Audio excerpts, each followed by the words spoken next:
어젯밤 같아서는 못 일어날 것 같은데 그래도 일어나네. 나도 진짜 지금 깜짝 났어.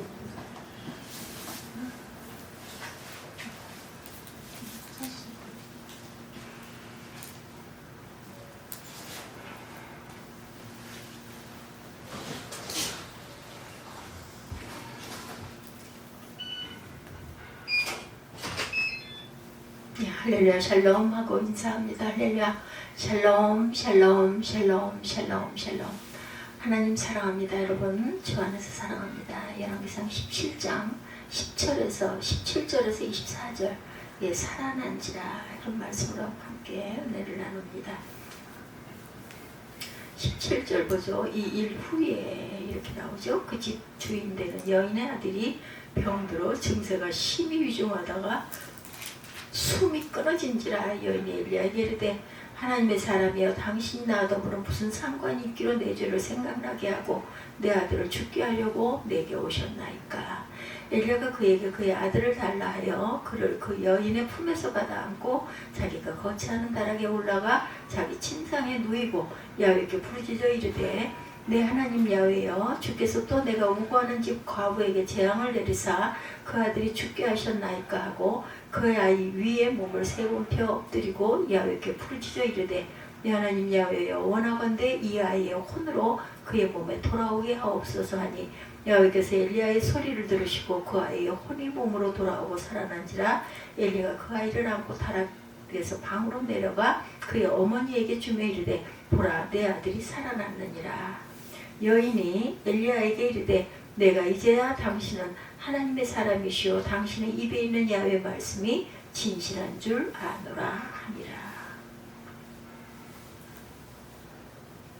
엘리야와 사르밧과 그 아들은 사르밧 가정교회라고 불러도 좋을 만큼 행복한 시간을 보냈죠. 밖은 가문과 기근으로 아우성이지만 이 집안은 먹을 것이 끊이지 않았습니다. 통에서 곡식가루가 끊임없이 솟아나고 병에서는 기름이 마를 날이 없었다. 더구나 하나님의 사람 엘리야가 함께 있어요. 하늘의 참신을 모신 가장 위대한 선지자가 이 가정에 있으니 두려울 것이 없었어요. 마치 노아 홍수 때의 구원의 방주와 같습니다. 그런데 이런 행복한 공동체에 사고가 터졌어요. 하나밖에 없는 아들이 중환병에 걸려 앓다가 죽고 말았죠. 배가 파산한 것처럼 모든 행복이 순식간에 깨어지는 순간 사르밧 과부에게 자식은 자신의 생명과도 같았죠. 그 아들이 없으면 자신은 죽은 목숨과 마찬가지였다. 통과 병에서 먹을 것이 끊임없이 생기는 기적도 더 이상 아무런 의미가 없어요. 차라리 처음 계획대로 함께 죽는 것이 나았을 것이다. 잠깐의 행복을 맛보았기에 상시의 고통은 더 커 보입니다. 엘리야는 더 이상 축복의 사자가 아니라 불행의 사자처럼 보여요. 사르밧 과부가 엘리야에게 했던 첫 마디는 내 죄를 적발해서 그 대가로 아들을 죽이려는 계획이었나. 이런 함의가 있었죠. 18절이 여인이 엘리야에게 이르되 하나님의 사람이여 당신이 나와 더불어 무슨 상관이 있기로 내 죄를 생각나게 하고 내 아들을 죽게 하려고 내게 왔는가. 과거의 이런 모습은 우리의 모습과도 같습니다. 우리도 어떤 불행이 닥치면 상투적으로 하는 말이 전생의 내 죄 때문이 아니면 내가 죄가 많아서 이런 말 많이 하죠. 이스라엘 사회의 불행의 원인은 죄에서 늘 찾았던 것이죠. 불임이나 신체적 장애나 비참한 재난은 죄에 대한 심판으로 봅니다. 이것을 인과론 또는 인과응보론이다 이렇게 말하죠. 이 순간만은 하나님의 갑자기 낯선 분으로 느껴져요.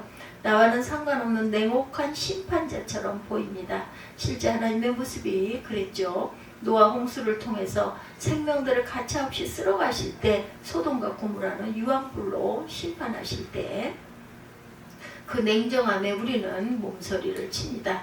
아무리 죄가 많기로 그렇게 몰살을 시킬 수는 있을까? 정녕 그 중에 의인이나 억울한 사람은 한 명도 없단 말인가? 시편 시인은 자신의 고통을 전혀 외면한 것 같은 하나님을 향해 이렇게 한탄합니다. 야훼 어찌하여 멀리 서시며 어찌하여 환난 때에 숨으시나이까. 시편 10편 1절이죠. 욥의 투쟁은 불의해 보이는 하나님의 모습에 대한 맞섬입니다. 루터가 감추시는 하나님이라는 표현을 사용할 때 배경이 또한 그랬죠. 루터는 노예 의지론에서 이렇게 말합니다. 위험 속에 계신 하나님은 죽음을 슬퍼하시지도 제거하시지도 않고 삶과 죽음 모든 것 안에서 모든 것을 행하신다. 하나님은 자신의 말씀에 얽매여 계시지 않고 모든 것으로부터 자유하시다. 그의 말씀에 의하면 하나님은 죄인의 죽음을 원하지 않으시지만 자신의 측량할 수 없는 뜻 안에서 그것을 원하신다. 하나님은 사랑하는 자기 아들을 매정하게 십자가에 못 박는 분이세요. 우리는 그 하나님을 이해할 수가 없습니다.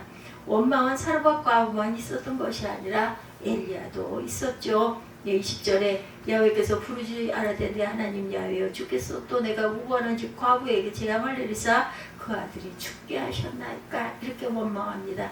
재앙을 내린 주체는 분명 하나님이다. 세상을 다스리시는 모든 주권은 하나님께 있기 때문인 거죠. 예수님은 참새 2마리가 팔리는 것도 땅에 떨어지는 것도 하나님 아버지의 허락 없이는 불가능하다 이렇게 말씀합니다. 바로 이 지점에서 신앙인의 시험이 시작이 된다. 하나님의 주권을 인정하면 세상의 부조리나 자신에게 당한 고통을 이해할 수가 없어요. 저 하나님이 나와 상관이 없다면 모르겠거니와 나를 사랑한다고 하지 않았던가. 이 순간 우리에게는 2가지 길이 있어요. 하나는 하나님을 원망하는 것, 실컷 욕은 할 수 있지만 그런다고 고통은 해결되지가 않습니다. 상처만 깊어질 뿐이다. 다른 하나는 하나님을 이해하려고 노력하는 것, 이 노력은 사실 신을 변호하려는 것이 아니라 자신의 삶을 긍정적으로 보려 하는 의지의 표현이다.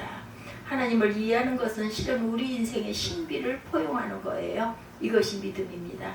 달리는 희망이 없어요. 이게 끝이 아니라는 것, 다시 살리실 것이라는 것, 무언가 뜻이 있다는 것, 비극이 있다는 것. 루터가 감추신 하나님을 언급한 이유는 우리에게 불신앙이나 세상의 부조리를 말하려는 것이 아니었죠. 냉정하게 현실을 인정하면서도 거기서 돌파구를 찾으려는 시도였어요. 이 시험을 이기려는 믿음이 필요합니다. 하나는 하나님께서 모든 것을 다스린다는 굳은 믿음이고 또 하나는 내가 하나님의 자녀가 되었다라는 확신입니다. 나는 그리스도인입니다. 그리스도께서 나를 위해 죽으셨습니다. 나는 세례를 받았습니다. 나는 성찬식에서 그리스도의 살과 피를 먹고 있습니다. 이것이 우리에게 직접 일어난 일이죠. 우리는 하나님의 사랑받는 자녀가 되었어요. 사랑하는 자녀에게 가장 좋은 것을 주시는 것이 세상의 아버지일진데 하나님 아버지 또한 그러지 않겠는가.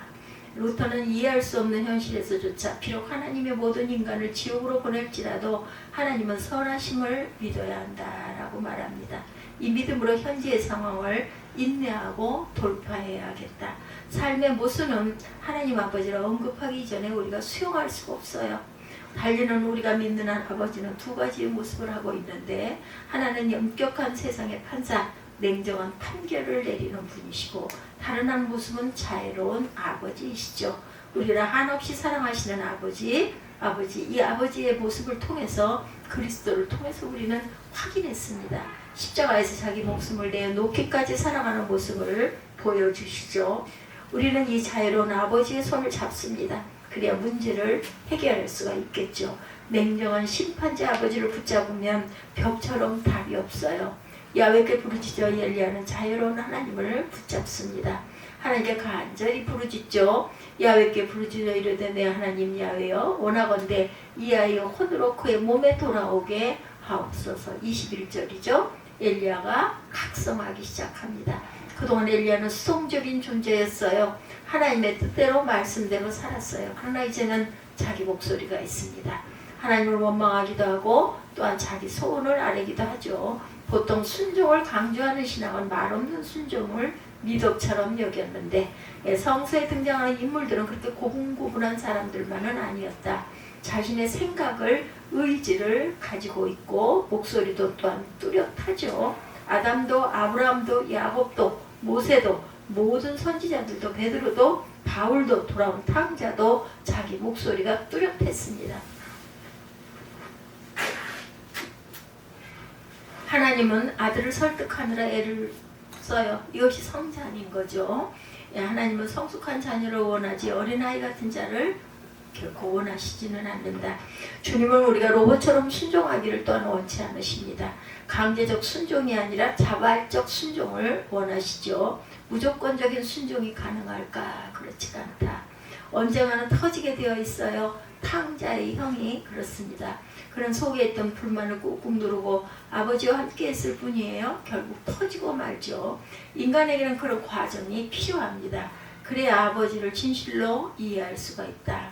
근데 엘리야가 치유하는 방식은 약간 독특하죠. 기도해서 그냥 낫게 하거나 소년아 일어나라 명령할 수가 있습니다. 엘리야는 이렇게 하지 않고 자기 다락방으로 아이를 들고 가죠. 왜 그랬을까요? 능력을 보이려면 사람이 많이 보는 데서 하지 못 고칠까봐 겁이 났나? 그렇지가 않죠. 당시 사람들의 사고가 담긴 행동인데 신의 권능이 나타나는 곳은 은밀해야 한다. 이런 생각을 한 것 같습니다. 거룩한 하나님의 영이 임하는 곳에는 속된 곳에서 노출돼서는 안 되겠다. 또 다른 의아한 행동은 소년의 몸에 3번 포개어 엎드린 사건. 이는 다른 사람의 몸에 온기나 생명을 불어넣는 행동이었죠. 메소포타미아의 접촉 주술에는 어떤 왕이 자기 형상의 진흙을 만들고 접촉하여 자기 병을 그 형상으로 옮기는 의식을 행하기도 합니다. 이런 방법들이 수단이 되어서 과부의 아들이 살아나죠. 자유주의 계통의 학자들은 소년이 숨이 아직 끊어져 있지 않은 것이다 이렇게 주장하죠. 그럴 수도 있었을 것이에요. 시편에 보면 사람의 죽음이란 목숨을 끊어내쳐 죽음만 끊어져야 죽음만이 아니라 심한 중병이나 나이듦도 그렇게 취급합니다. 시편 시인의 탄식을 보면 시편 116편 3, 4절에 사망의 줄이 나를 두르고 음부의 고통이 내게 미침으로 내가 환난과 슬픔을 만났을 때 내가 야훼의 그 이름으로 기도하기를 야훼여 주께 구하오니 내 영혼을 건지소서 하였도다. 문제는 그 방식이나 상태가 아니라 하나님께서 살리셨다라는 거예요. 당시 사람들이 생각하는 방식을 이용했지만 그 방식이 살린 것이 아니라 하나님이 살리셨다입니다. 죽을 병이나 죽은 자를 살리신 분은 하나님이시다. 오늘 하나님은 치유의 기적을 행하고 계세요. 그러나 그 방식이 기적적 방식만은 아니죠. 의사의 손을 통해서 할 수도 있고 어떤 미신적인 방식을 이용하기도 하고 기적의 방식이 되기도 합니다. 우리는 이 모든 것에서 하나님의 손길을 의식하고 찬양할 수 있어야 되겠습니다. 이제야 당신이 엘리야가 간절히 기도하자 하나님께서는 그 기도를 들으셔요. 야훼께서 엘리야의 소리를 들으심으로 이 아이의 혼이 몸으로 돌아오고 살아난지라. 오늘 본문 22절이죠. 엘리야의 이 기도는 모든 기도의 모본이 됩니다. 야고보서 5장 19절에서 18절이죠. 믿음의 기도는 병든 자를 구원하시리니 의인의 간구하는 역사하는 힘이 큼이니라. 엘리야는 우리와 성정이 같은 사람이로되 그가 비가 오지 않기를 간절히 기도한즉 3년 6개월 동안 땅에 비가 오지 아니하고 다시 기도하니 하늘이 비를 주고 땅이 열매를 맺었느니라. 기도하기 전에 자신이 먼저 계산하지 마시기 바랍니다. 이 기도는 해도 되는 것이지 해보았자 소용없는 것인지 응답의 책임은 하나님께 있어요. 우리는 우리의 소원을 하나님께 아뢰는 것뿐이에요. 미리 자신이 기도의 제한을 두지 마시기 바랍니다. 중병인지 고칠만한 병인지 따지지 말고 우리는 하나님께 모든 것을 간구하죠. 기도의 보자기를 넓게 펼쳐놓고 고르지 말고 이것저것 아뢰시기 바랍니다. 그러면 하나님께서 기뻐하시는 대로 받으시고 응답하실 것이다. 엘리야의 기도 결과 사르밧과 아브는 아들을 다시 돌려받게 되죠. 다락에서 엘리야가 아이를 안고 내려옵니다. 그리고 24절에 과부에게 주며 보라 내 아들이 살아났다. 과부는 너무 기뻐서 고백하죠. 내가 이제야 당신의 하나님의 사람이시오. 당신의 입에 있는 야훼의 말씀이 진실인 줄 아노라. 인생의 신비 하나가 풀렸어요. 사르밧 과부에게 하나님께서 고통을 허락하신 한 가지 이유를 우리는 알게 됐어요. 그것은 사르밧 과부의 믿음을 굳건히 하기 위해서였다. 진정한 상실이 무엇인지를 경험하고서야 여인의 믿음이 깊어집니다. 신앙이 우리 인생의 깊은 곳까지 뿌리내리지 않으면 근원적인 두려움과 불안을 극복할 수가 없죠. 우리 실전의 만족이 주어지지는 않습니다. 또한 엘리야를 진정 하나님의 사람으로 인정하고 엘리야가 전하는 하나님 말씀의 진심을 알게 하기 위해서다. 엘리야는 이외에도 여러 기적들을 보여요. 이를 통해서 하나님의 살아계신가 그 말씀의 진실됨을 봅니다. 탈복과 아브의 믿음에 대해서 히브리서는 이렇게 말씀하죠. 히브리서 11장 35절입니다. 여자들은 자기의 죽은 자들을 부활로 받아들이기도 하고 또 어떤 이들은 더 좋은 부활을 얻고자 하여 심한 고문을 받되 구차히 풀려나기를 원치 아니하였으며, 여자들은 죽었다가 부활한 가족을 다시 만나요. 또 어떤 이들은 고문을 당하면서도 더 좋은 부활의 삶을 얻고자 해서 구태여 노연하기를 또한 바라지 않는다. 나는 그냥 죽어서 온전하게 하늘나라에서 살 거야. 더 좋은 부활을 또한 기대하죠. 사로가 과부는 살아서 부활을 본 거죠. 많은 사람들에게 부활의 기적은 즉각적으로 주어지지 않습니다. 그 부활의 시간이 어찌되었든 이것을 가능하게 한 것은 믿음이었다. 사랑이었습니다. 사랑이 살려내고 믿음이 살려냈어요. 하나님은 사랑 때문에 살리시고 믿음을 보이시고 움직이십니다. 우리 인생에 우리가 이해할 수 없는 고난을 당할 때가 있죠. 믿음의 시험의 때다. 이 싸움에서 믿음으로 승리하는 저와 여러분이 되시기를 바랍니다. 하나님은 우리를 사랑하시는 분이고 우리가 잘 되기를 바라는 분이고, 그러면 그것을 믿고 좌절하지 말기를 바랍니다. 믿음으로 나가고 구함에 하나님께서 반드시 응답해 주실 것이다. 그 응답이 우리 살아생전에 받을 수 있는 응답이기를 바랍니다. 그러니 그러하지 않을지라도 현재의 고난은 의미가 있고 뜻이 있음을 믿으시기 바랍니다. 우리 인생에서 의미 없는 고난, 우연한 고난은 없다. 사람의 그 사랑의 표고 가장 극한 절망을 통해 승리를 보여주신 그리스도 십자가에서 그 확신을 갖고 살아가시기를 주님의 이름으로 축복합니다. 오늘 열왕기상 17장 17절에서 24절 사르밧과 외에 아들이 살아난지라 이런 제목으로 함께 은혜를 나눴습니다. 기도하시겠습니다.